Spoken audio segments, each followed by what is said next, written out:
Muito bem, nós vamos começar aqui o nosso trabalho de hoje, o estudo do Livro dos Médiuns, entrando agora no novo capítulo, capítulo 9, Locais Assombrados, e um tema bastante palpitante, bastante intrigante, não só na época de Kardec, mas em todas as épocas, né, desde os tempos mais antigos até hoje, e aliás, talvez hoje muito mais, porque nós temos recursos tecnológicos, né, para criar, fazer com que a ficção se dissipe cada vez mais, se dissemine cada vez mais. E aí então nós temos os filmes, os livros, as histórias que se propagam pelo mundo afora, contando as suas histórias, e de um modo, como a gente percebe, cada vez mais escandaloso, cada vez mais assustador, pavoroso. Os maquiadores de cinema procuram caprichar cada vez mais para seguindo aquela filosofia de quanto pior, melhor. Mas dentro dos próprios contos, das lendas urbanas, nós temos ali também as histórias que envolvem as aparições, que envolvem as assombrações. E um ponto importante, né, de lembrar, quando nós falamos em locais assombrados, nós temos ali que fazer uma correção, porque normalmente nós dizemos que é um local mal assombrado, como se ser assombrado fosse uma coisa boa, né? Então só o fato de ser assombrado já é um problema. A interpretação que nós fazemos dessa expressão assombrado vai depender do entendimento que nós temos. Algumas vezes, vendo um espírito visitante amigo, vendo um protetor espiritual dentro de uma residência, de acordo com a cultura que a pessoa tem, ela simplesmente vai dizer que viu um fantasma, independente de compreender a sua natureza.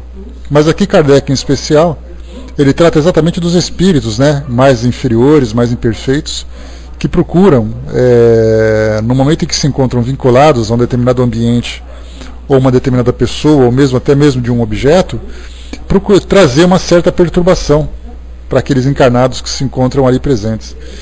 Então, estudarmos sobre esse tema, ele vai expandir para nós, vai abrir a nossa visão para uma série de situações que são bastante interessantes para conhecermos a influência do mundo espiritual, para conhecermos um pouco dos fenômenos que envolvem essas influências, os fenômenos intelectuais, os próprios fenômenos físicos, as materializações. Então tudo isso envolve, daquilo que nós estudamos, né, colocando num pacote só, tudo aquilo faz parte desse contexto. As histórias que nós temos hoje, dentro da nossa sociedade, como a gente sempre lembra das lendas urbanas, né, que são aquelas histórias contadas nas cidades, no interior e tudo mais, nós temos ali uma das mais clássicas e mais conhecidas, e quem tem um pouco mais de idade, né, quem beira ali por volta dos seus 35 a 45 anos, um pouquinho mais, consegue lembrar dessa história, a famosa loira do banheiro, a história de uma jovem que tinha, segundo alguns dizem, tinha feito uma brincadeira no espelho do banheiro, já que ela era tinha uma característica meio gótica, né, daquele pessoal que gosta muito de solidão, curte uma depressão e tudo mais, né, e ela se escondia no banheiro da escola para poder matar a aula. E aí então ela brincando no banheiro com o espelho, que dizia que se por acaso ela dissesse 3 vezes um palavrão e batesse 3 vezes no espelho, uma coisa muito ruim ia acontecer. E ela então, aproveitando dessa brincadeira, acabou criando um pacto negativo com o mundo espiritual. E esse pacto, depois ela chegou em casa, havia ali a família tinha simplesmente desaparecido, ela tinha sido executada, o corpo nunca mais foi visto. E aí então, depois de um tempo, ela começou a aparecer no banheiro. Essa é uma das histórias dessas pessoas que aparecem no banheiro, né? Outros contos dizem que ela era uma mulher vestida de noiva, e aí então se você encontrasse com ela no banheiro, você deveria tirar o algodão que estava na boca dela para que ela pudesse descansar em paz. E isso assolou, né, a nossa juventude no começo da década de 80. Bom dia, pessoal que chegou. No começo da década de 80, e eu me lembro, na escola que eu estudava, nós tínhamos ali uma tivemos um problema muito grande, a ponto de ter a intervenção da diretora da escola, para que acabasse com essa história, porque ninguém mais entrava no banheiro sozinho, né, de tão assustadora que foi a coisa toda, né. Então essa história de fantasma, nós temos ali várias e várias, pesquisa-se na internet, por exemplo, os locais assombrados, e nós temos ali o ranking dos 10 lugares mais assombrados, dos 50 lugares mais assombrados, e aí então envolvem castelos, envolvem hospitais, manicômios, penitenciárias, faróis, cavernas, né? Recentemente nós tivemos, no começo, na semana passada, inclusive eu até publiquei para vocês aqui naquele site de pesquisa que eu faço, o Espiritismo na Mídia, uma antiga ferrovia aqui no estado de São Paulo, na Grande São Paulo, num distrito chamado Paranapiacaba, que era ali o ponto de passagem do transporte do café do interior de São Paulo para o Porto de Santos para exportação, e ali tinha características, né, de uma ferrovia inglesa, tem até um relógio ali que parece até o Big Ben, e essa parte desse transporte de cargas já foi abandonado, mas nessa região tem um túnel, né, onde os trens passavam para poder descer para a Baixada Santista, e ali, segundo conta a lenda, escravos participavam desse transporte, dessas construções, e muitos escravos que morreram durante esse período foram jogados ali naquela construção para fazer volume, para construir o túnel. E aí então hoje as pessoas que passam por ali relatam vozes, gemidos, aparições de pessoas que, né, estão ali presas àquele ambiente, né? Então, isso aí passou na televisão, inclusive foi até curioso que passou na Rede Record, que é um programa de uma igreja evangélica, de repente fazendo ali um programa sobre fantasmas, né? Uma certa contradição, mas não deixa de ser curioso. E aí então, essas são duas das tantas e tantas lendas que nós temos por aí. E então, o que Kardec tinha, a intenção de Allan Kardec aqui nesse trabalho, é exatamente fazer com que essas histórias sejam desmistificadas e que a gente tenha uma aproximação maior com essa realidade do mundo espiritual e a possibilidade de intervenção dos espíritos aqui no nosso mundo corpóreo, né, provocando todo esse alvoroço que nós encontramos hoje, né? Então são tantas e tantas histórias. E certamente quem nunca passou por isso conhece alguém que já passou. Então a gente vai estudar isso de um modo mais racional. Começando aqui no item 132, né, André colocou essas histórias mexem com a imaginação popular, que por si já é muito criativa, né? Nós somos muito influenciáveis, né? E tudo aquilo que diz respeito ao sobrenatural provoca em nós sempre ali uma certa expectativa, um certo medo, né? E o medo ali é uma sensação que, por incrível que pareça, nós gostamos. Tanto é assim que quando você coloca um bom filme de terror nos cinemas, filas e mais filas são formadas e as pessoas vão ali para poder passar medo, levar susto. Uma coisa meio contraditória, mas acaba acontecendo, né? O soldado colocou que há relatos de locais que realmente estão assombrados, inclusive foram registrados e testemunhados. Sim, muitos, né? Muitos e muitos. Hoje nós temos aqueles programas de caçadores de fantasmas, ou programas que registram apenas essas histórias. No Discovery, por exemplo, nós temos ali o programa Assombração, que conta ali histórias de vários locais diferentes, né? Nos Estados Unidos, normalmente, porque dá a impressão de que só nos Estados Unidos tem fantasmas, né? Nós temos ali também, por exemplo, no Sci-Fi Channel, um programa chamado Ghost Hunters. Então são caçadores de fantasmas, né? Eles são convidados por várias pessoas pelo mundo afora. Nós temos uma equipe nos Estados Unidos e tem uma equipe na Europa. Então eles são convidados por pessoas de várias regiões para poder fazer uma investigação para saber se aquele local é realmente assombrado ou não. E aquilo, como nós já conversamos, normalmente o objetivo desses grupos é simplesmente registrar o fenômeno, mas sem nenhuma preocupação, por exemplo, de assistência, de ajudar. Embora perguntem muitas vezes, né, por que você está aqui, o que você precisa, aquela coisa toda, a intenção é de fato viver a adrenalina de estar num lugar assombrado e poder dizer, né, eu consegui registrar, eu consegui fazer com que um fantasma fosse fotografado, simplesmente como um troféu, e sem a preocupação de avançar naquilo que realmente necessita aquele espírito. Fernanda colocou, né, aqui é muito normal a visita dos caça-fantasmas em diversos castelos espalhados, principalmente na Itália. Né? Tem uma amiga que faz parte de um grupo, e é um grupo muito sério, né? E acontecem fenômenos incríveis, né? Mas alguns não aceitam preces e fazem esse serviço somente por curiosidade, né? O que dificulta muito ajudar as pessoas que pedem ajudas a eles. Né? Depois vai passar o link aqui, o último lugar onde foram, a transcomunicação instrumental, onde vieram sons realmente interessantes, né? Bastante curiosas daí, né? O soldado colocou, né, os norte-americanos lidam de um modo bem pragmático, né, e liberal em relação às coisas espirituais, diferente do Brasil, devido às diferenças culturais. E os dois ganham e os dois perdem, né, soldado? Se por um lado nós temos norte-americanos que são muito racionais nesse sentido, deixa aquele lado de evangelização, de caridade, né, para poder ajudar esses espíritos. E nós, por outro lado, muito voltados para essa questão da religião e do misticismo, deixamos o lado racional para estudarmos aquilo que realmente vale a pena nessas situações. Então, de modo geral, a gente ainda não aprendeu a lidar com eles, né? A Magali colocou, né, tem também médium que dizem que é história verídica de uma mulher que ajuda a FBI com suas revelações. Sim, os médiums lá são bastante utilizados junto às investigações, né? A André colocou, né, acho que quanto menos espiritualizada for a pessoa, mais ela se interessa pelos fenômenos, né, não pelas causas, né? Exatamente. Né, os seriados Ghost Whisperers, né, e Medium retratam isso, e são histórias de médiums reais, de fato. Porque quando a gente não conhece o mundo espiritual, né, você não tem ali o seu inconsciente, não aceitou a possibilidade da existência do mundo espiritual, o seu racional tenta de alguma forma entrar em contato. E aí então você procura-se aqueles focos de manifestações espirituais para tentar se convencer, na verdade. É o modo como as pessoas querem. Tanto é assim que quanto mais espiritualizada é a pessoa, como o André lembrou, né, menos curiosidade ela tem nesse sentido, porque a preocupação dela é outra. Então, o estudo desse tema para nós traz ali uma série de informações e de instruções também, de modo a tirarmos, né, esse misticismo com relação à presença dos espíritos.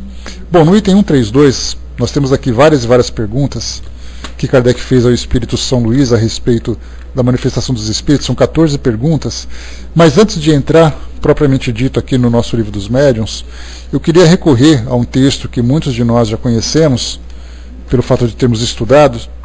É uma publicação que Kardec fez na Revista Espírita, de 1860, do mês de fevereiro, chamada A História de um Condenado, ou A História de um Danado, dependendo da versão, mas de qualquer forma conta a história do mesmo espírito. Então foi publicada, então, né, essa história toda aconteceu, a carta, né, a primeira sessão de contato com esse espírito, aconteceu na própria Sociedade Parisiense de Estudos Espíritas, no dia 9 de dezembro de 1859, portanto, 2 meses antes, praticamente, dessa publicação. E foram várias sessões. A gente vai tentar ler alguns trechinhos aqui, porque é um texto muito grande, são 129 perguntas aproximadamente. E aí então para conhecer realmente a história daquele espírito, do porquê dele se encontrar ali. E o interessante da gente ter contato com esse artigo é exatamente lembrar que cada manifestação real, naturalmente, cada manifestação que é registrada, ela traz ali uma história. E é exatamente ali que acaba sendo ignorada. É esse ponto que acaba sendo ignorado, não valorizando tudo aquilo que o mundo espiritual pode oferecer em termos de instrução, em termos de ensinamentos. Então, um pouquinho dessa história que a gente vai ler já vai mostrar mais ou menos o que são essas histórias, tantas e tantas que tem por aí. Eu me lembro de alguns programas que eu assisti, por exemplo, né, Brás? As Irmãs Fox vivenciou isso com bastante intensidade. Eu assisti, por exemplo, naqueles Ghost Hunters, caçadores de fantasmas, de um caso de um farol, em que eles utilizam aqueles equipamentos dentro da nossa tecnologia mais avançada, né, pelo menos adaptada a essas investigações, como, por exemplo, né, as máquinas fotográficas, a fotografia infravermelha, em infravermelho, gravadores de som, medidores de campo eletromagnéticos, termômetros, sensores de movimentos. Então, tudo aquilo que nós utilizamos aqui para o mundo material, eles adaptaram então para o mundo espiritual, que naturalmente vai se registrar muito pouco, já que nós lidamos com energias, né? E essas energias então não provocam tanto efeito como se esperava, ou como se desejaria, nesses equipamentos. Então não foi, né? Olha, soldado, eu acho que com o passar do tempo, conforme a própria ciência se interessar pelas pesquisas do mundo espiritual, eles vão começar a criar equipamentos voltados para isso, né? Medidores, por exemplo, com frequências diferentes, porque tudo que fizeram até agora não envolveu absolutamente nada do mundo espiritual. Então esses caçadores compram esses equipamentos nessas lojas de tecnologia, né, comum, e tentam utilizar, mas é exatamente aquilo, né? Para você ver aquilo que está fora da matéria, você não pode utilizar um equipamento que está voltado para registrar aquilo que está da matéria. Então não adianta você querer fazer milagres, né, com aquilo que se tem, né? Então, mas com o passar do tempo, né? Pois é, exatamente, né? Quando isso gerar algum lucro, certamente vai ter algo muito produtivo, né? Mas por enquanto ficamos sempre aqui no campo da pesquisa, ainda da curiosidade. Muito bem, bom dia pessoal que chegou. Bom, diz aqui então o artigo para nós. O senhor Yarosh, membro titular, comunicou o seguinte fato, que é de seu conhecimento pessoal. Então esse senhor Yarosh, ou Laroche, ele é um membro da sociedade, né? Trabalhava junto com Kardec, beleza? Trabalhava junto com Kardec e aí então trouxe para nós essa história.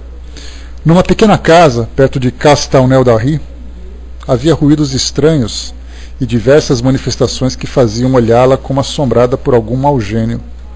Por esse fato, ela foi exorcizada em 1848 e ali se colocou um grande número de imagens de santidade. Desde então, o Sr. D, querendo nela habitar, fez-lhe reparos e, por outro lado, fez tirar todas as gravuras. Ele morreu subitamente há alguns anos. Seu filho, que a ocupava nesse momento, ou antes, que a ocupava ainda há pouco tempo, recebeu um dia, entrando num apartamento, uma vigorosa bofetada dada por mão invisível. Como estava perfeitamente só, não pôde duvidar de que não lhe veio de uma de uma fonte oculta. Agora não quer mais ali morar, e vai deixá-la definitivamente. Há na região uma tradição segundo a qual um grande crime teria sido cometido nessa casa. São Luís, interrogado sobre a possibilidade de evocar o aplicador de bofetadas, respondeu que isso era possível. Só fazer um parêntese, nós temos aqui em São Paulo um grupo chamado Projeto Neblina.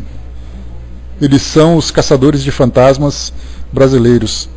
E eu tive a oportunidade, né, de conversar com o presidente desse grupo, nós trocamos alguns e-mails, isso porque eles apareceram no programa Fantástico certa vez, fazendo uma pesquisa, aliás era do Rio de Janeiro, não é de São Paulo, fazendo uma pesquisa sobre um lugar chamado Castelinho, do Rio de Janeiro, onde houve ali um assassinato de uma jovem pelos padrastos, alguma coisa do gênero, e ali então corria o boato, né, a história de que aquela jovem continuava ainda presa lá no alto, na torre desse castelinho, né, dessa residência, que era muito grande por sinal.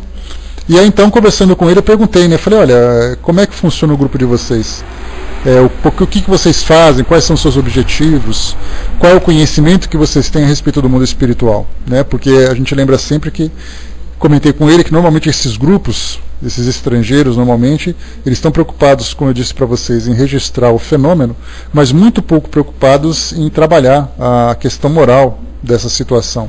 E aí então ele me respondeu que havia pessoas que eram espíritas dentro do grupo, haviam pessoas que tinham estudado sobre o espiritismo, mas não eram espíritas, eram as pessoas de outras religiões, havia pessoas que eram ateias, mas a preocupação que eles tinham era realmente registrar o fenômeno apenas. Não tinham preocupação em evocar o espírito, em fazer uma entrevista, ou por falta de possibilidade, ou por falta de conhecimento, ou mesmo por falta de interesse. Mas a preocupação era simplesmente registrar alguma sombra ou algum fenômeno, né? Por exemplo, um som, uma imagem, um movimento, coisa do gênero. Então eles não tinham essa intenção de fazer aquilo que, por exemplo, Kardec fez. Porque era aquela questão, né? Já que um espírito se manifestava, a primeira iniciativa que ele tinha era: vamos conversar com ele. Não importa qual é a história, não importa o que contam, o que falam, o que foi feito. O que importa é: vamos conversar diretamente com ele.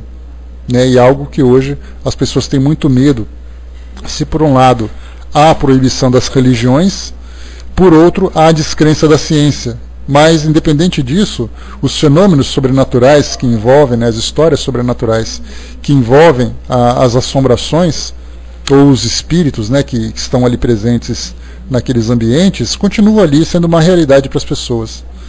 Então, pelo menos na sua imaginação, né? Então aqui Kardec perguntou se o espírito poderia ser evocado e respondeu que isso era possível. O espírito chamado se manifestou por sinais de violência. O médium foi tomado por uma agitação extrema, 7 ou 8 lápis foram quebrados, vários foram lançados contra os assistentes, uma página foi rasgada e coberta de traços insignificantes, traçados com cólera. Todos os esforços foram improdutivos para acalmá-lo. Instado a responder às questões que se dirigia, escreveu com a maior dificuldade um não, quase indecifrável.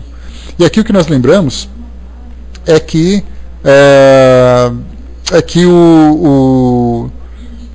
os trabalhos realizados naquela época da sociedade, eles eram feitos praticamente, né, não era 100%, mas de um modo geral, sempre pela psicografia.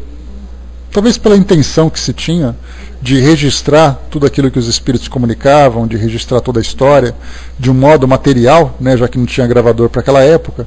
Então, raras psicofonias eram registradas, embora Kardec tenha participado de algumas, né, pelo menos aquilo que a gente vê na Revista Espírita, temos ali alguns contatos, mas tudo era feito pela psicografia. Hoje, diferentemente, quando nós vamos numa reunião, por exemplo, de desobsessão, numa reunião de assistência espiritual, a espíritos sofredores e tudo mais, nós temos ali a psicofonia como sendo um recurso mais fácil, mais prático, e aí nós podemos ver da mesma forma também, né, todas essas manifestações, essas expressões físicas que os espíritos manifestam através dos próprios médiuns, né, como, por exemplo, grunhidos, caretas, movimentos agressivos, né, e o médium, sempre muito disciplinado, como precisa ser, deve conter esses impulsos, porque se deixasse os espíritos saíam virando mesa, agredindo pessoas, quebrando tudo, né? Como a gente pôde ver aqui nesse caso, né, um espírito para escrever chegou a quebrar ali 8 lápis, né, rasgou papel e começou ali a apresentar ali sinais bastante violentos, né? Então acontece a mesma coisa hoje também, especialmente nos casos dos obsessores, que são aqueles espíritos que não se conformam e não aceitam que haja algum tipo de impedimento para os seus objetivos, que é exatamente afetar alguém, né, em busca de vingança. Então, os médiuns sempre muito disciplinados para esse trabalho. Daí então a necessidade, né, de quando o médium vai trabalhar numa determinada tarefa no centro espírita, é importante que ele tenha um perfil específico para isso. Seja emocionalmente equilibrado, tenha um bom autocontrole das suas faculdades, porque do contrário ele vai sofrer uma influência bastante negativa. Nós temos médiuns, por exemplo, que gostariam de serem polivalentes, como era o caso, por exemplo, do Chico Xavier, que tinha ali comunicação desde os espíritos sofredores, espíritos violentos, até mesmo simplesmente um familiar querendo se comunicar. Então ele tinha, né, o domínio pleno de suas faculdades. Já nós temos outros médiuns que desejam trabalhar com esses espíritos, mas por terem ali uma saúde mental frágil, por serem emocionalmente instáveis ou emocionalmente muito frágeis, de repente em contato com o espírito suicida, com o espírito violento, ele pode guardar ali alguns resquícios daquele tipo de comportamento emocional e trazendo ali grande perturbação. Então os dirigentes dos grupos espíritas fazem uma sondagem, né, de qual é exatamente o perfil daquele médium. Não basta ser médium. A importância é o que ele está preparado para fazer como médium. Nós podemos ver casos, por exemplo, de alunos que se formam na medicina e o fato de serem médicos não significa que eles tenham estômago ou preparo psicológico para poder trabalhar em qualquer lugar, numa emergência, num centro cirúrgico. Tem um médico amigo meu que ele não gosta de sangue, então ele se tornou gastrologista, porque assim ele simplesmente trabalha com endoscópio, com medicações, com gastrites e tudo mais.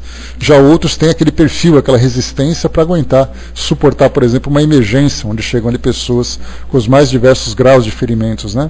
Então os médiuns também se classificam dessa mesma forma. A Lê colocou para nós, né, e eles conseguiram registrar algo no Castelinho, porque eu fui lá e realmente dá uma sensação estranha. Olha, isso aí, coloca no site, Ale, Projeto Neblina, que aí você vai encontrar o site deles, e no site deles você vai ter o vídeo que eles fizeram, né, que o Fantástico fez, o quadro que o Fantástico fez sobre aquilo, né? E eles registraram alguma coisa de luz, alguma coisa de som, mas nada muito concreto, nada muito conclusivo. Tá? E como faz tempo isso, eu me lembro muito pouco do que eles fizeram, mas certamente você vai encontrar no site deles. Tá? É só procurar que você encontra por lá. Ou mesmo no YouTube também, coloca Projeto Neblina, que vai ter ali várias informações a esse respeito. Então, passado esse primeiro contato com esse espírito violento e perturbado, e não tendo nenhuma disposição de conversar, Kardec então se dirigiu a São Luís. E aí perguntou, né, tereis a bondade de nos dar algumas informações sobre este espírito, uma vez que não pôde ou não quer dá-las a ele mesmo? Respondeu São Luís que é um espírito da pior espécie, um verdadeiro monstro. Fizemo-lo vir, mas não podemos constrangê-lo a escrever, apesar de tudo o que lhe foi dito. Ele tem seu livre-arbítrio. O infeliz faz um uso triste, né? O infeliz dele faz um uso triste. Então mostrou aqui que os espíritos também, mesmo sendo os espíritos mais esclarecidos, eles puderam, por exemplo, conduzir aquele espírito àquela reunião, como normalmente acontece nos trabalhos, mais uma vez, de ou assistência espiritual ou caso de desobsessão. Então os espíritos são levados a essas instituições, muitas vezes contra a sua própria vontade. E aí nessa questão a gente lembra que entra ali o magnetismo, né, que os espíritos envolvem esses espíritos perturbados, e aí então os levam, né, bom dia pessoa que chegou, os levam a esses locais para assistência ou para esclarecimento. Né? Mas eles não podem, por exemplo, obrigar o espírito a participar daquela reunião se ele não tiver vontade de fazer isso. Ele pode ser constrangido a ir até lá.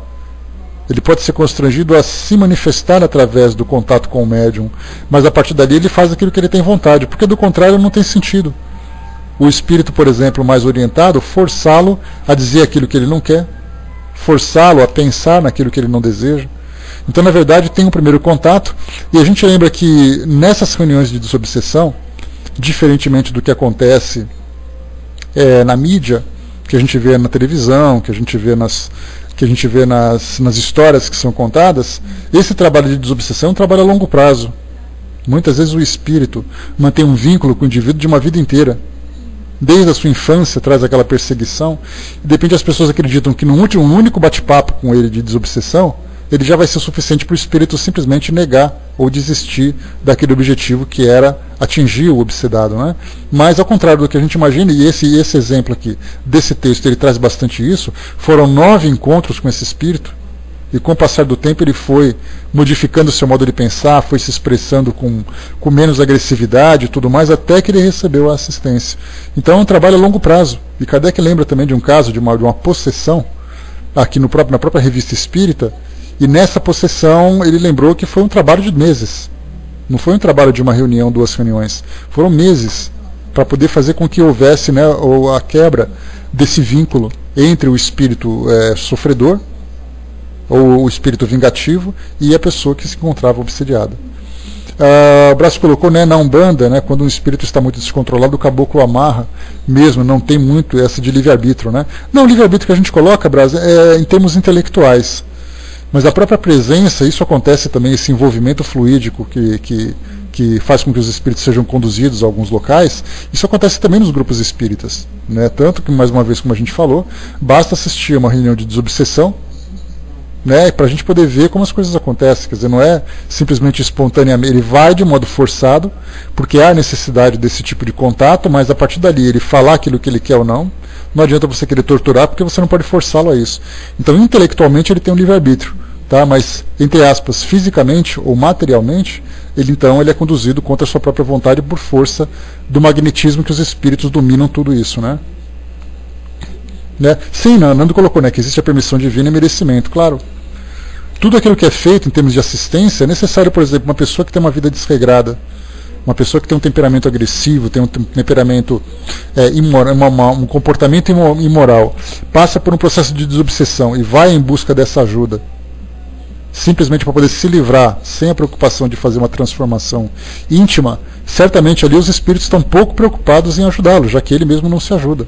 O máximo que pode fazer é esclarecê-lo para que ele mesmo faça a parte dele. Do contrário, a coisa vai ficar, a situação vai ficar da mesma forma como estava antes. Né? André colocou já diz o ditado popular: você pode levar o cavalo até o rio, mas não pode obrigá-lo a bebê-lo. Exatamente, né? A oportunidade é dada, se vai ou não aproveitar, é do espírito exclusivamente. E a gente lembra também que normalmente quando se fala em desobsessão, a nossa visão ela é muito limitada ao campo do mundo material. Isso significa o seguinte, que o espírito comparece àquela instituição, se manifesta através do médium, recebe as orientações daquele que é o responsável, né, o dirigente do trabalho, que nós chamamos de doutrinador normalmente, mas eu não gosto dessa expressão, porque dá a impressão de que doutrinar o outro é fazer uma lavagem cerebral nele. Na verdade, é o esclarecedor, aquele que é o orientador, o assistente naquele tipo de tarefa. E aí então conversa ali alguns minutos, o espírito vai embora e dá a impressão de que somente ali naquele momento o espírito passa por esse processo de orientação, sendo que na verdade acontece um trabalho no mundo espiritual bastante profundo. Tem um livro interessante, para quem não conhece, de Luiz Gonzaga Figueiredo, que é chamado, são vários livros que ele escreveu, mas esse em especial que eu estou vendo aqui na minha biblioteca chama Diário de um Doutrinador. Ele conta experiências pessoais que ele vivenciou na relação com o mundo espiritual. Todos os recursos que são utilizados, do hipnotismo, do magnetismo, de regressão de memória, do diálogo fraterno com essas entidades, tudo para fazer com que elas quebrem, nesse primeiro momento, naquela questão de assistência emergencial, quebre aquela barreira e seja pelo menos acessível a todo o diálogo que vai ser travado a partir daquele momento. Porque do contrário, não adianta a gente imaginar que uma pessoa que é extremamente agressiva, basta a gente fazer uma comparação, você anda pelas grandes cidades, e nós temos ali o grave problema do tráfico de drogas. Então dá a impressão de que se você chamar o traficante líder, né, o chefe daquele grupo, e você sentar com ele alguns minutos e começar a conversar com ele, dá a impressão de que ele vai mudar completamente o seu modo de pensar, que ele vai dizer: não, você tem razão, a partir de hoje eu vou deixar todo o poder que eu tenho, todo o tráfico que eu já fiz, e vou me tornar uma pessoa de bem. Essas conversões miraculosas normalmente acontecem nas penitenciárias, né, porque ali, não, como se não bastasse, né, a própria situação em que ele se encontra e todas as ameaças, né, ele ainda tem esperança de sair daquela situação. Então normalmente eles optam por essas religiões, algumas vezes sinceras, outras vezes por comodismo, né? Mas ali a gente vê que não é apenas o primeiro contato, mas é um processo de transformação que o indivíduo vai se submetendo. O Brás colocou: já passei por uma situação extrema ajudando o obsediado, recorri ao método não convencional, fui atendido, só depois percebi que tinha feito errado, né? É necessária uma experiência muito grande, porque conforme Kardec coloca para nós, ele vai lembrar aqui nessa história, dentro das tradições, por exemplo, católicas ou nas tradições evangélicas, é muito comum as pessoas fazerem a invocação dessa entidade demoníaca, colocarem ali toda a força moral ou a força de fé que eles têm para poder arrastar para longe aquele espírito. Então é interessante que a gente muitas vezes tenta livrar o obsediado daquele processo, mas não chama atenção, por exemplo, para a transformação moral, tampouco se preocupa com o espírito que foi ali arrastado para longe. Não tem aquela ideia de assistir, de beneficiar, de auxiliar em nome da caridade fraterna, aquele espírito que se encontra naquela condição de perturbação, né? Então aqui, continua Kardec a São Luís. Faz muito tempo que está morto como homem?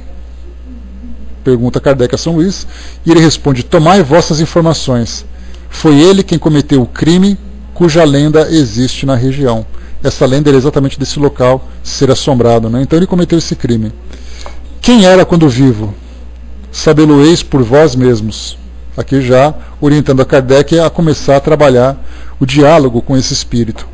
Portanto, é ele que assombra essa casa agora? Sem dúvida, uma vez que foi assim que eu vos fiz designá-lo. Né? A história de um condenado, que foi exatamente a designação que Kardec colocou nesse artigo, né? Então foi assim que ele já foi designado.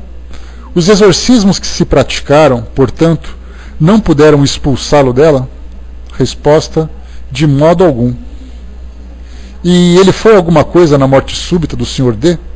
Quer dizer, o Sr. D era o pai daquele jovem que levou essa bufetada.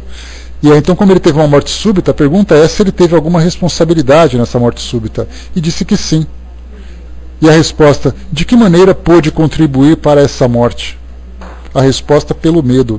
Aqui entra um detalhe interessante, principalmente nos filmes atuais nos filmes de terror, quando normalmente a gente vê o espírito envolvido em crimes de assassinato.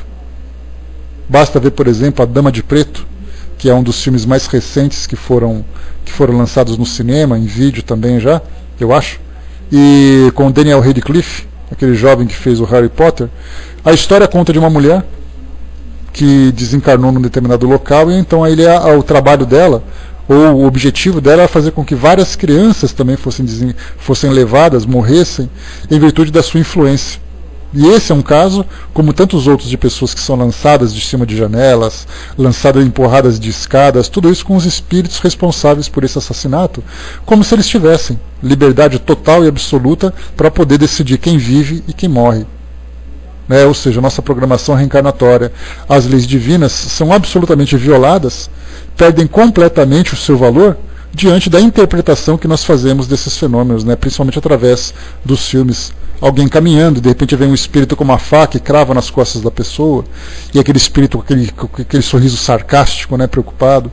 Tem um filme interessante chamado Espíritos, com Michael J. Fox, que ele era um médium e tinha ali 2 espíritos que trabalhavam com ele, e esses espíritos então, é um filme meio comédia, meio humor negro, e esses espíritos então provocavam fenômenos de assombração para poder chamar esse rapaz que era um caçador de fantasmas, que era alguém que libertava dessas situações.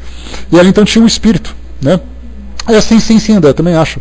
Tinha um espírito que era um serial killer, que dava continuidade a esses assassinatos, porque ele queria bater o recorde de assassinato. Então ele simplesmente marcava uma pessoa, como ele fazia com as suas antigas vítimas, com um estilete na testa dele, colocando o número de cada vítima, e ele simplesmente ia matando em série, mesmo desencarnado, cada uma das pessoas que se encontravam ali, e matava aleatoriamente.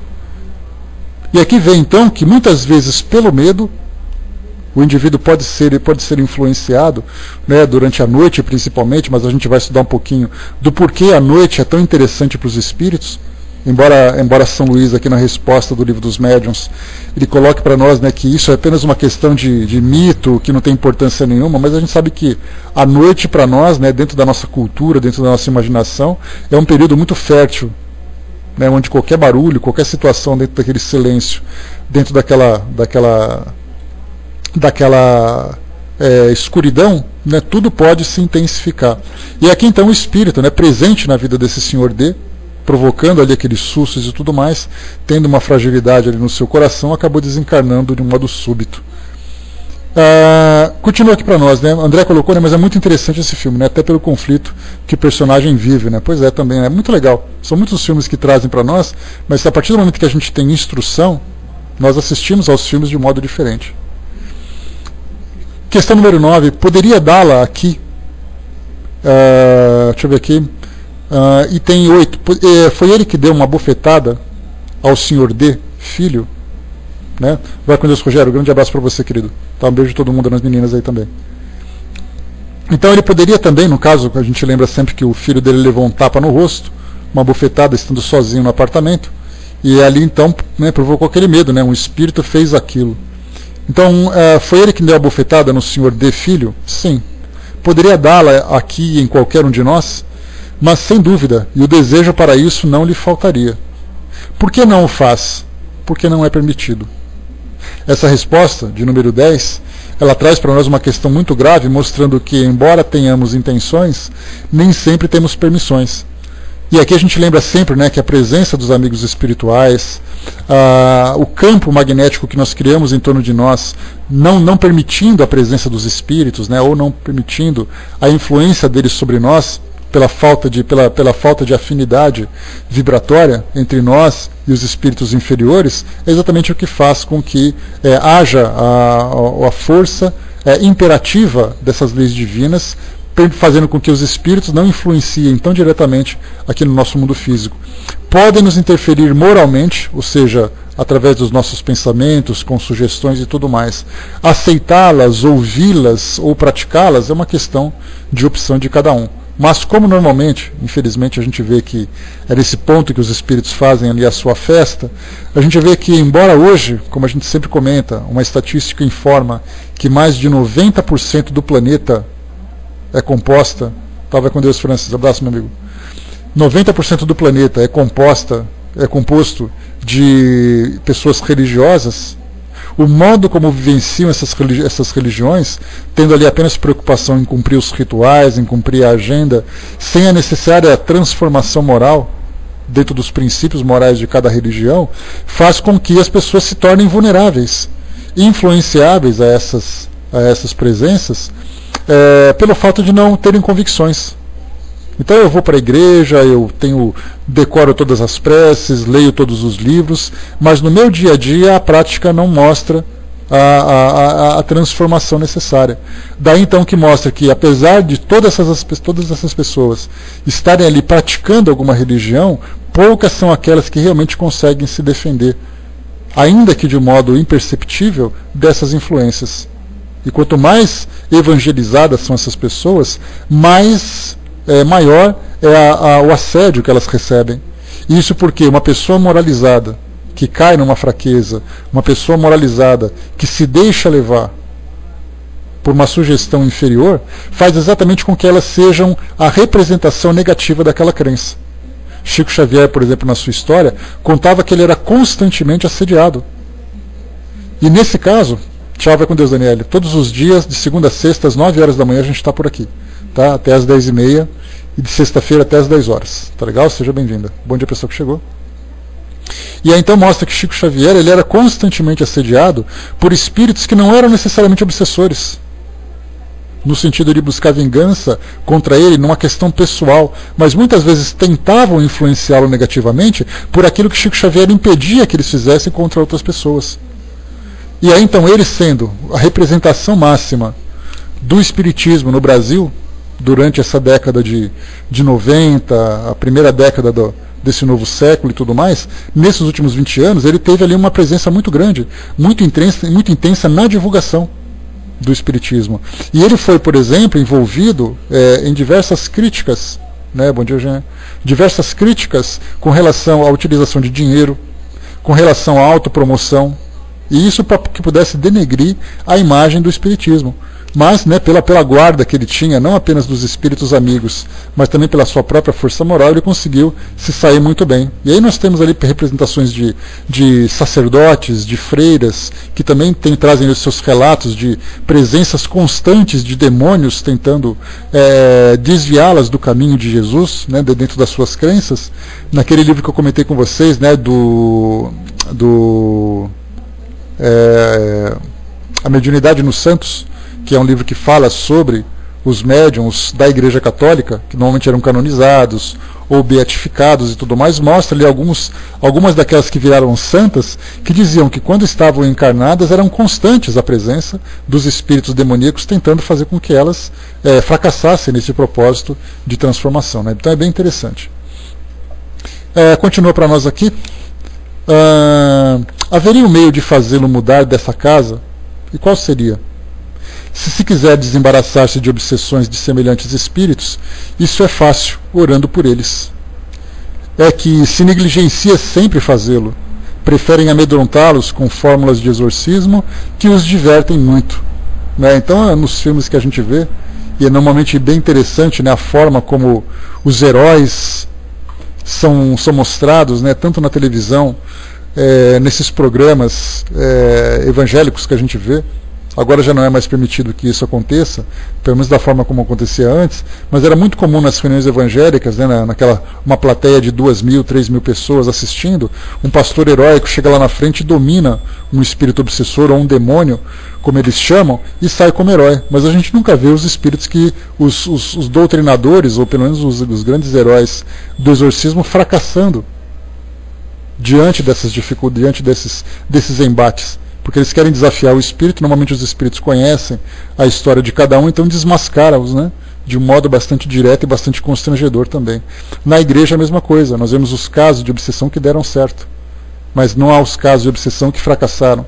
Então, assim como também nas próprias casas espíritas, são muitas vezes acontecem de pessoas que vão buscar ajuda para o processo de desobsessão, os espíritos não conseguem demover, né, ou todos os envolvidos no trabalho não conseguem demover o obsessor desse propósito. Muitas vezes a pessoa obsediada desiste de frequentar o centro espírita, porque talvez até por sugestão ou por influência, né, dos espíritos obsessores, e aí então ela simplesmente vive a vida dela aquele tormento todo. Então dá a impressão de que toda casa espírita é ali uma tenda de milagres que resolve tudo.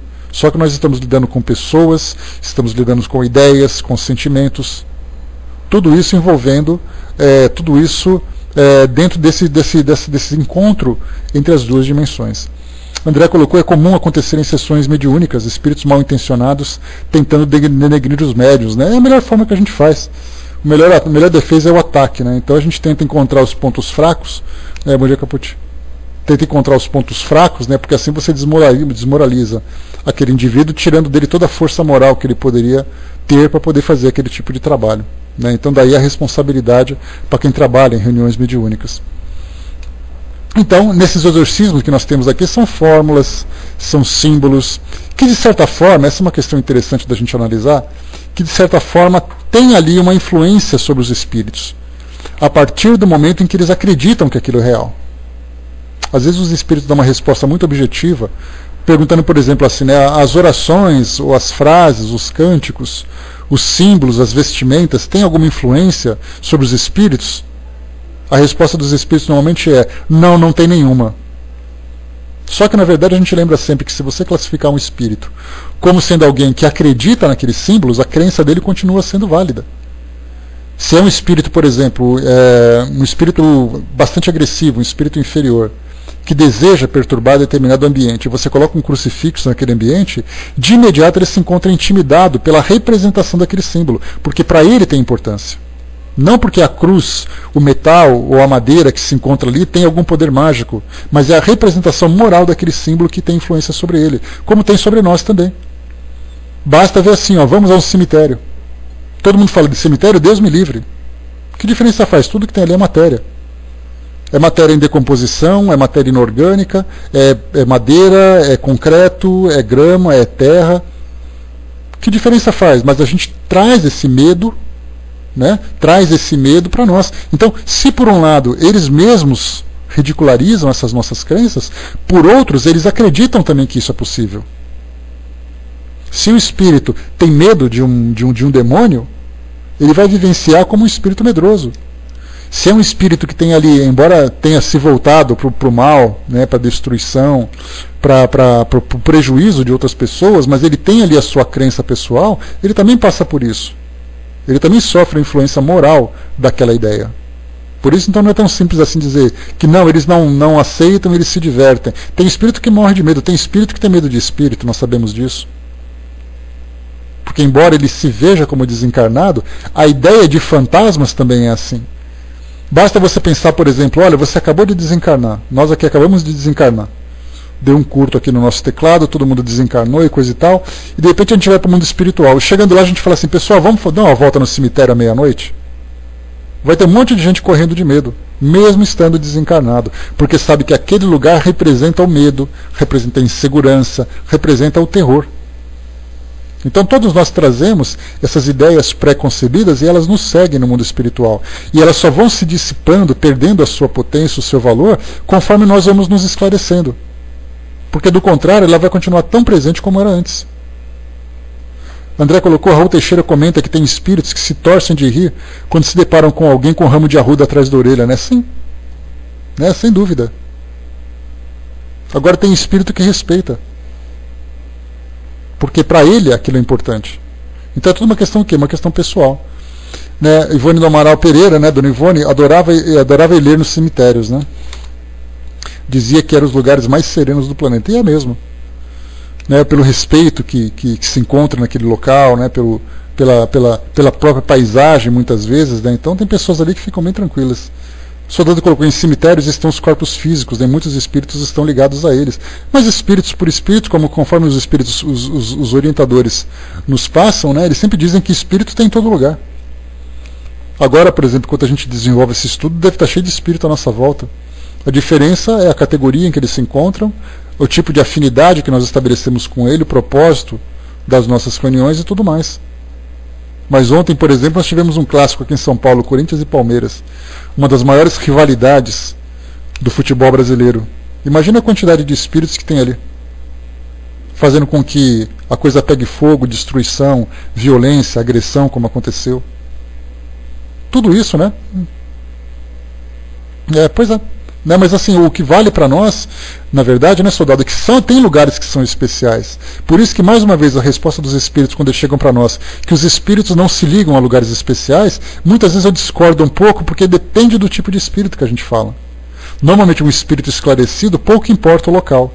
Mas para um espírito cheio de misticismo, cheio de fantasias, de ideias, eles continuam valorizando aquilo. Não basta imaginar, não, um espírito não se preocupa. No próprio livro dos espíritos nós temos uma passagem assim. Kardec pergunta, né, o cemitério é importante para os espíritos? Eles dizem assim, não, porque o seu corpo não vale mais que uma vestimenta. Só que tem tantos espíritos que estão apegados à matéria, que desejam se levantar, que não conseguem se desprender dali fluidicamente, simplesmente porque eles imaginam que ali é importante para eles. Então a gente não pode generalizar. Quanto mais esclarecido, menos vínculo com o mundo terreno. Mas quanto mais vínculo tiver com o mundo terreno, muito mais fantasias, ideias, histórias, eles têm ali para poder alimentar a sua imaginação. E em virtude disso eles continuam se comportando da mesma forma como se comportavam antes.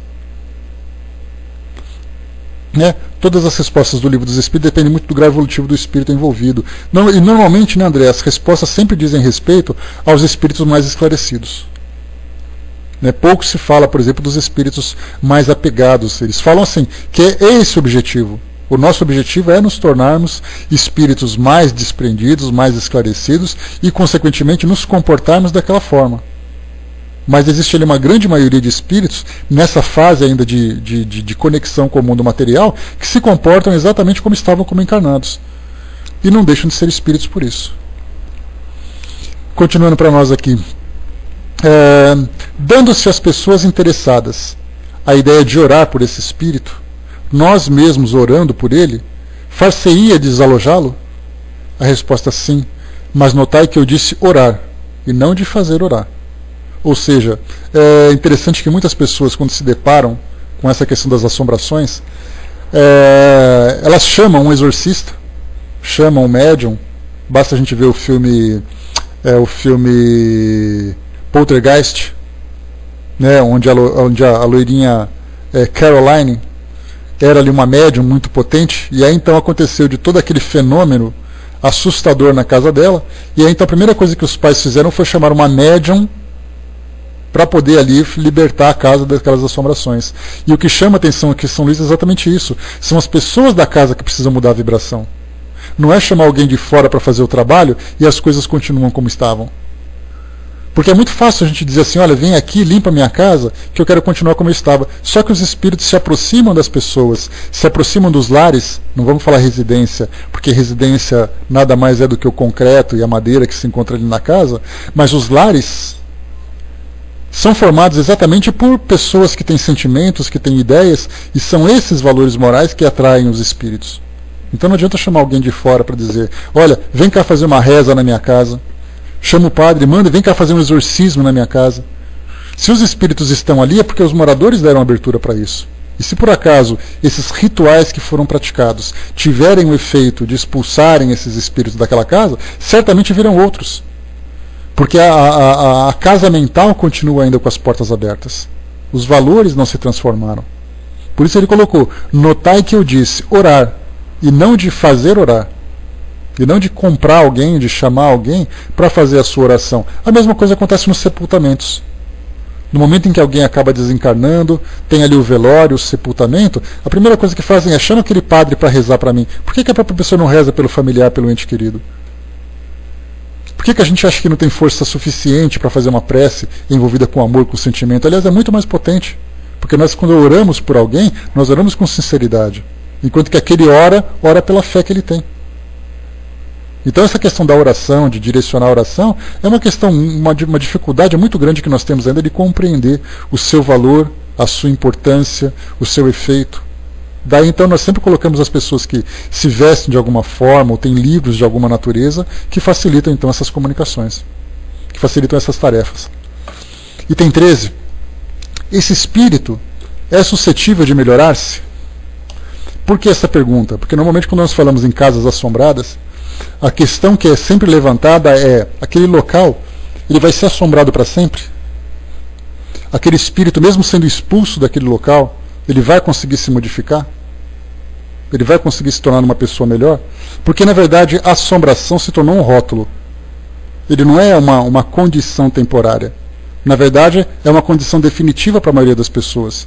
Exatamente porque a gente não se preocupa que aquele espírito é um espírito imortal, porque aquele espírito tem a sua própria história, teve ali as suas experiências difíceis para o colocar naquela condição, terá ali esclarecimento suficiente para dar continuidade na sua evolução, conhecerá pessoas que vão ajudá-los, espíritos que vão ajudá-lo também, exatamente para que eles possam dar continuidade nessa evolução. Então, na verdade, a visão simplista que nós temos do mundo espiritual hoje, de imaginar assim, que você é um espírito, que você nasceu em tal dia e você morreu em tal dia, não passa mais disso. Aquela evolução linear, com etapas encarnatórias do espírito, ela não é levada em consideração. Porque se o espírito é mau hoje, ele vai ser mau para sempre. Ele jamais vai conseguir transformar-se. Jamais vai conseguir modificar a sua condição, porque nós pensamos dessa forma limitada ainda. Não temos esse conhecimento. A doutrina, quando fala que todos nós somos espíritos imortais, todos nós estamos submetidos à lei da reencarnação, todos nós alcançaremos a angelitude, né? Pode se aspirar no sentido de elevação, mas pode ser no sentido linear, em termos de progressão. Tudo uma questão de comparação pobre da nossa parte. Mas certamente, cada vez que o espírito vivencia uma experiência nova e ele assimila o resultado daquela experiência, ele já deu um passo de progresso. Somos nós que utilizamos, né, essas expressões ou essas ideias para facilitar o nosso entendimento. Mas aqui então colocado, né, o espírito é suscetível de melhorar-se? A resposta, por que não? Não são todos aqueles como os outros? Quer dizer, ou seja, o espírito que é a assombração, ele não é um espírito tão comum como o outro? Ele não é um espírito tão passível do amor divino, da assistência do mundo espiritual, como qualquer outro espírito, um espírito que se encontra hospitalizado, um espírito que desencarnou de um acidente de carro, um espírito que se encontra preso num ambiente classificado como assombração? O que vale para nós é a condição dele. Ele é um espírito, sim. Ele é imortal, sim. E ele é uma criação divina, ponto. A partir dali é nós que vamos começar a trabalhar tendo essa compreensão da natureza íntima dele. E não simplesmente rotulá-los, porque quando a gente rotula, a gente cria o preconceito. E se a gente faz isso no nosso mundo com tanta facilidade, com relação às pessoas que têm uma aparência física diferente, que têm ali um comportamento diferente, que têm ideias diferentes, imaginemos o que a gente vai fazer com o mundo espiritual, que está tão longe da nossa compreensão, ou pelo menos tão longe da nossa realidade, ficando apenas ali no campo da fantasia. Por isso, então, para nós aqui, é necessário, contudo, esperar encontrar dificuldades. Mas, por perverso que seja, o bem dado para o mal acabará por tocá-lo. Que sempre ore primeiro, e que se o evoque em um mês, poderei julgar a mudança que se opera nele. Ou seja, percebendo ali que já mostrando o tempo, né, o esforço necessário para fazer esse trabalho, para fazer essa transformação. E é um caso interessante.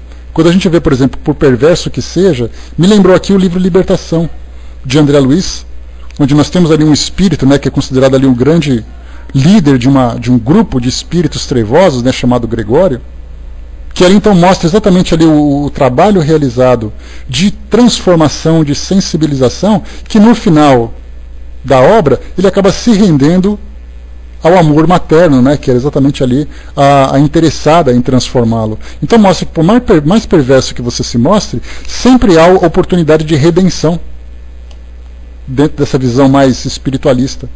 Então os espíritos, quando conseguem essa redenção, conseguem esse resgate dessa condição do mal, ele vai ter sua evolução naturalmente submetido às provas e expiações necessárias para que ele possa reconstruir aquele passado delituoso que ele teve e ter novas oportunidades, mas ele vai sendo esclarecido para isso.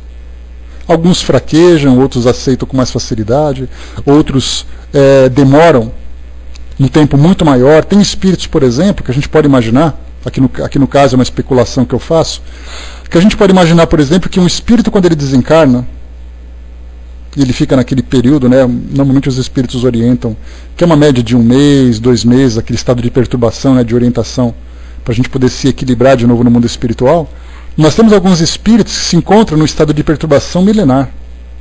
Nós temos espíritos que são tão perversos que eles sequer têm permissão de se aproximar aqui do nosso mundo, pela condição em que eles se encontram. Porque a presença deles nesse nosso mundo provocaria um distúrbio vibratório tão intenso que prejudicaria a nossa evolução, e nós não temos mais necessidade de nos submetermos a isso. Então esses espíritos passam por esse processo de transformação. Deus sabe quem são os espíritos responsáveis por eles, para ajudá-los nessa modificação, mas certamente eles se encontram lá, enclausurados em qualquer lugar do universo, para que não interfira na nossa evolução, para que não nos atrapalhe, né? Porque nós somos tão frágeis ainda, que a presença de uma entidade como essa certamente nos levaria ao caos. Por isso, então, ali há essa participação do mundo espiritual na nossa proteção. Então, aqueles espíritos que nós temos aqui hoje, que nós encontramos como sendo ali os grandes perversos da humanidade, né, como Pol Pot, como Saddam Hussein, como Adolf Hitler, como Desmond Tutu e tantos outros que nós temos por aí, personalidades que foram registradas na nossa história, como sendo ali os grandes perversos da humanidade, a gente não imagina o que são os espíritos que não vieram para cá. Se esses provocaram esses distúrbios todos, imaginemos aqueles que são conseguiram realmente se afundar nessa questão do egoísmo, da ignorância, da agressividade. Então, dentro dessa visão mística que nós temos hoje, são considerados ali os verdadeiros diabos, os verdadeiros demônios, mas que para nós não passam de espíritos tão inferiorizados que nós não conseguimos sequer compreender. Assim como quando nós falamos de anjos, por exemplo, a referência de maior elevação que nós temos é Jesus. Imaginemos, por exemplo, os espíritos que são mais elevados que ele. Será que a gente consegue conceber? Imaginar quem são, de onde eles são, o que eles são capazes de fazer, qual o conhecimento que eles têm? Se Jesus, por exemplo, foi um espírito que conseguiu dirigir um planeta para a sua evolução, imaginemos as mentes capazes de dirigir uma galáxia. Fica tão fora da nossa compreensão, tão fora da nossa realidade, que a nossa cabeça começa a rodar. De imaginar quem seria, por exemplo, o espírito responsável por gerenciar a nossa galáxia, com esses milhões e milhões de mundos que tem por aqui, com esses tantos e tantos espíritos que estão aqui. Quem seriam eles? Para nós seriam quase deuses, mas que não passam de espíritos evoluídos. Então, tanto para cima, no sentido de evolução moral, como para baixo, no sentido de inferioridade, nós temos ali entidades diversas, nos mais variados graus. Alguns em contato conosco, aqui no nosso mundo de provas e expiações, alguns fora do nosso alcance, pela superioridade que se encontram, e têm ali tarefas muito mais abrangentes do que simplesmente contribuir para a evolução de um único mundo, como temos aqueles que são tão perversos que não podem mais estar aqui conosco. São especulações da minha parte, que eu fico pensando, filosofando, tentando imaginar qual é exatamente a condição do mundo espiritual, e eu vejo isso como uma lógica muito, muito verdadeira, muito sólida. Né? O objetivo que cada um tem, né, soldados, o modo como eles servem, o modo como eles atuam, certamente ali eles têm, todos nós temos uma função no universo.